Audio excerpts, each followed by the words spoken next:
Hello students, मैं Jayesh Patel from सीसीसा सार्वजनिक English high school.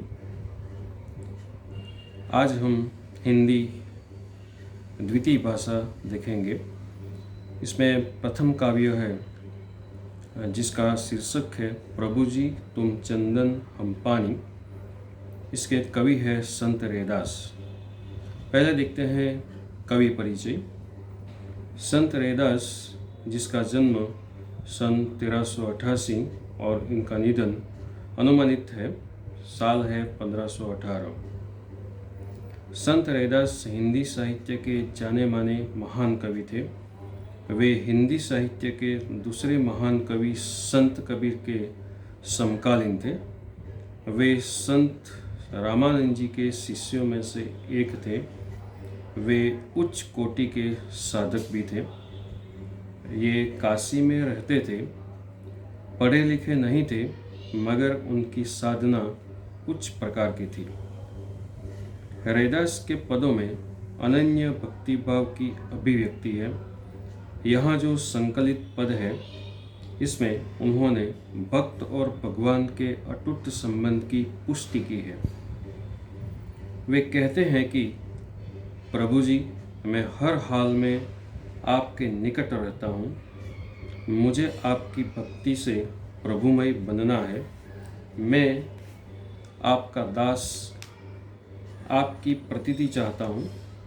उनके पद बहुत लोकप्रिय हैं। उनके कुछ पद गुरु ग्रंथ साहिब, जो सिखों का धर्म ग्रंथ कहा गया है, इसमें भी संग्रहित है। उनकी भाषा सरल सहज है। उन्होंने 200 से अधिक पद लिखे हैं। अब हम देखेंगे ये जो पद है, इसका सार। इस पद में भक्त रैदास अपने प्रभु के प्रति अनन्य भक्तिभाव और निकटता प्रकट कर रहे हैं। वे हर स्थिति में अपने प्रभु के निकट रहना चाहते हैं। वे अपने आप को प्रभु के साथ मिलाकर एकाकार हो जाना चाहते हैं। इस पद में उन्होंने प्रभु के प्रति अपनी दास्य भावना की भी सहज एवं सुंदर अभिव्यक्ति की है। अब हम देखते हैं पद की समझौती। एक के बाद एक पंक्ति मैं लूँगा और उसको एक्सप्लेन करूँगा। पहली पंक्ति है, प्रभु जी तुम चंदन हम पानी, जाकी अंग अंग बास समानी। इसमें कुछ शब्द है, इसके अर्थ में पहले बताना चाहूँगा। चंदन, चंदन एक सुगंधित एवं शीतलता प्रदान करने वाली लकड़ी है, वृक्ष है वैसे तो। जाकी, जाकी का अर्थ होता है जिसकी। बास, बास का अर्थ होता है सुगंध। समानी, समानी यानी कि समा जाना। कवि यहाँ पर कहते हैं कि वे अपने आराध्य प्रभु के प्रति अपनी एकनिष्ठ भक्ति के बारे में संत कवि रैदास कहते हैं कि हे प्रभु जी, मेरा और आपका संबंध अत्यंत घनिष्ठ है। वे कहते हैं कि प्रभु आप खुशबूदार शीतल चंदन के समान हो और मैं पानी हूँ। आप जानते हैं कि चंदन को पानी के साथ मिलाकर घिसने पर इसमें से खुशबू आती है। एक लेप तैयार होता है जिसका तिलक भी किया जाता है। वो शीतलता प्रदान करता है। उसकी महक, वे कहते हैं कि वे उसकी महक मेरे अंग अंग में समा गई है। इस तरह चंदन और पानी दोनों के साथ होने से जो शीतलता और खुशबू मिलती है, इस तरह वे प्रभु के साथ मिलकर साथ रहना चाहते हैं। और दूसरी पंक्ति, प्रभु जी तुम धनबन हम मोरा, जैसे चितवत चंद चकोरा। इसमें जो शब्द है, इसके अर्थ इस तरह से हैं। गन यानी कि बादल, काला बादल जो होता है ना, इसकी बात है। बन यानी कि जंगल। मोरा, मोरा का अर्थ होता है मोर या मयूर। चितवत, चित्तवत का अर्थ होता है देखना या निहारना, और चंद, चंद का अर्थ होता है चांद। चकोरा, चकोरा एक पक्षी है। कवि कहते हैं कि हे प्रभु, आप आसमान में छाने वाले काले बादल हो और मैं जंगल में रहने वाला मोर हूँ। वे अपने आप की तुलना एक मोर से करते हैं। मैं आपको उसी प्रकार निहारता रहता हूँ जैसे चकोर पक्षी रात भर चांद को एकटक देखता रहता है। अपने आप की तुलना वे चकोर पक्षी के साथ करते हैं। वे अपने आप को मोर बताते हैं। तीसरी पंक्ति है, प्रभु जी तुम दीपक हम बाती, जाकी ज्योति बरे दिन राती। इसमें जो शब्द है इसकी बात करें तो ज्योति, ज्योति का अर्थ होता है ज्योति, ज्योति यानी कि बाती। जो दिया होता है इसमें जो उसकी ज्योति है इसकी बात है। बरे, बरे का अर्थ होता है जलना। कवि कहते हैं कि हे प्रभु, आप तेल भरा दीपक हो और मैं उसकी वह बाती हूँ जो दिन रात जलकर अपना प्रकाश फैला रही है। दिए की जो बाती होती है वो खुद को जलाकर दूसरों को प्रकाश देती है। यहाँ पर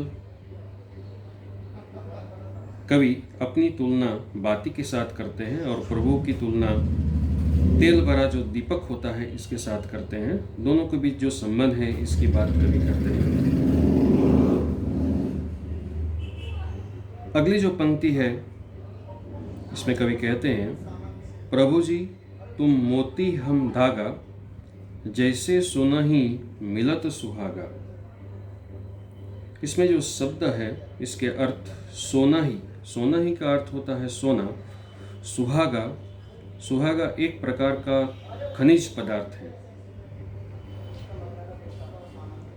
कवि कहते हैं, प्रभु जी आप माला में पिरोए गए मोती हो और मैं उसका धागा हूँ। यहाँ पर मोती और धागे का जो संबंध है इसके बारे में कवि बताते हैं और कहते हैं कि उनका और भगवान का जो संबंध है धागा और मोती के समान है। हम दोनों मिलकर माला में एकाकार हो गए हैं और उसके साथ वे कहते हैं कि इस तरह एकाकार हो गए हैं जैसे सोना और सुहागा मिलकर एक हो जाते हैं। सुहागा एक प्रकार का जो खनिज पदार्थ है इसकी बात है। और वे कहते हैं कि उन्हें अलग करना कठिन हो जाता है। इस तरह उनके संबंध जो है प्रभु के साथ दोनों को अलग करना कठिन है। अंतिम जो पंक्ति है कवि कहते हैं, प्रभु जी तुम स्वामी हम दासा, ऐसी भक्ति करे रैदासा। इसमें जो शब्द लिया गया है स्वामी, स्वामी का अर्थ होता है मालिक, और दासा, दासा यानी कि सेवक या नौकर। कवि कहते हैं, अंत में कवि कहते हैं कि प्रभु आप मेरे स्वामी हो और मैं आपका दास हूँ, आपका सेवक हूँ, आपका नौकर हूँ। मेरा और आपका जो संबंध है वो मालिक, स्वामी और नौकर के जैसा है।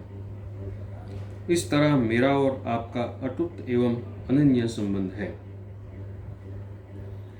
इस प्रकार एक निष्ठावान भक्त समर्पित भावना से अपने आराध्य देव से जुड़ा रहने में अपनी भक्ति की सार्थकता मानता है। अब देखते हैं स्वाध्याय। स्वाध्याय में प्रश्न। तो पहला जो प्रश्न है, निम्नलिखित प्रश्नों के उत्तर एक एक वाक्य में लिखिए। पहला प्रश्न है, प्रभु चंदन है तो भक्त क्या है? तो उसका उत्तर बहुत ही आसान है। तो प्रभु चंदन है तो भक्त पानी है। दूसरा प्रश्न है, भक्त दीपक बनकर क्या चाहता है? तो उसका आंसर होता है, भक्त दीपक बनकर प्रकाश फैलाना चाहता है। तीसरा प्रश्न है, सोने का महत्व कब बढ़ता है?